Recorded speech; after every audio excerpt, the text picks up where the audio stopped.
rumors spreading round in that Texas town about the shack outside the games. And you know what I'm talking about.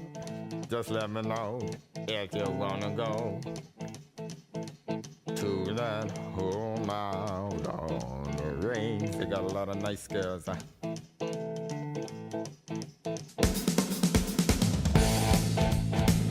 waiting.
Okay, well, we're stopped actually in the center of the valley, right above Badwater. I wish it was like 100. And John had a little trouble with his bike. Looks like we're thinking it could be the alternator. What do you think, John? We're just gonna switch back. Not again. So, This is where my problem's at right now in terms of getting them out is of that here. just a regular Allen? No, it's not a Star? Actually, maybe it is an Allen. No, it's Star. one of those stars. Okay, well, we're going to have to focus on this for a little bit because we are in the middle of the valley with a dead bike. We've got to figure out how we're going to resolve this. The nearest town's probably of any size is 100 miles probably. So, you can see where we are. We're kind of in the middle of not much.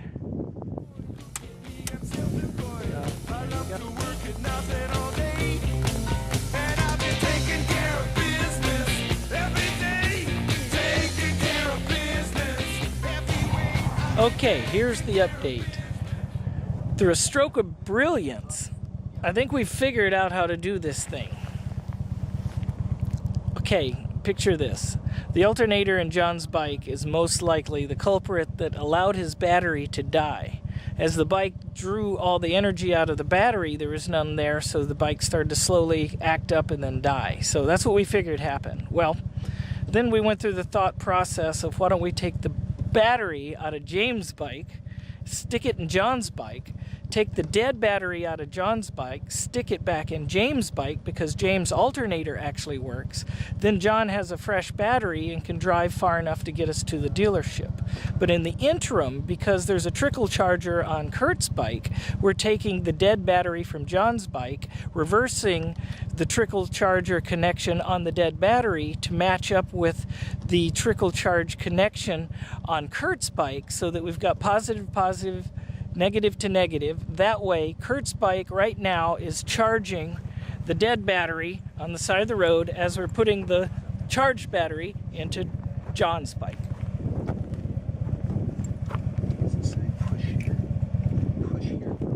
In order to assure that we don't use too much power on the battery that doesn't have an alternator, we're trying to disconnect the lights on the bike also. But here's the dead battery being charged. Cool as hell.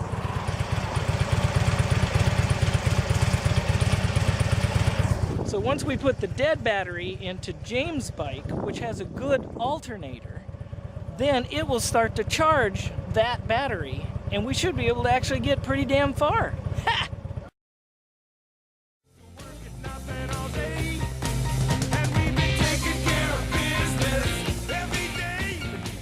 Okay, update, video update. Thanks to the brilliance of Kurt Voorhees and the mechanical skill of everyone, we were able to get the other bike going, and James just took off after we push started him. So now we have 4 operating bikes. Yeah! So John will get his started. We're gonna go to Furnace Creek where we can make a phone call and make a decision which way to go.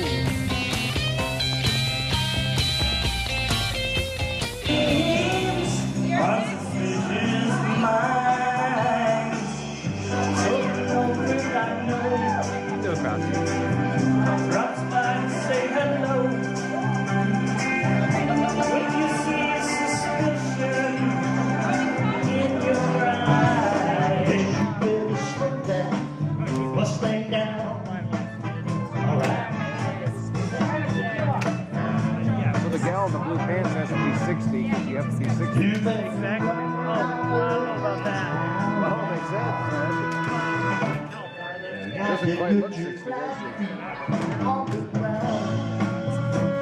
Yeah. You'd be in good shape like me, though, you know. When I'm away, every day.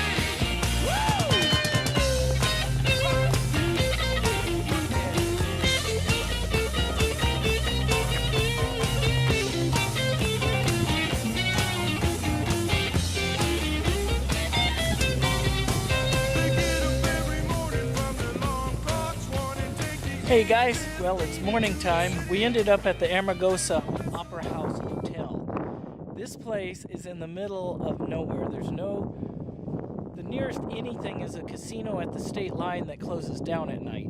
And it's got a hotel. It was built by this lady, Marta Billings, back in the 20s, and she's still alive. She's a ballet dancer and built this opera house here.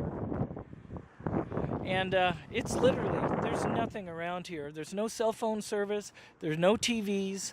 There's no amenities, I mean, that you can really even think of. There's no heating in the hotel rooms.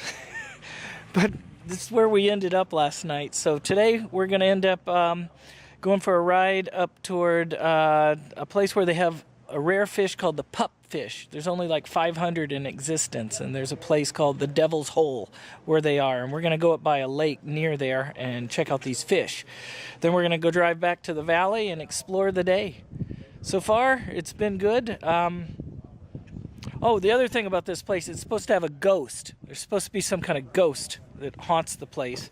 James says he saw it last night, so maybe he did. So anyway, it's still rainy, but it's supposed to start clearing up today. I hope so. And we'll go from there. Ciao. United Texas town, about to shack outside the games. And you know what I'm talking about. Just let me know if you wanna go to that home out on the range. They got a lot of nice girls.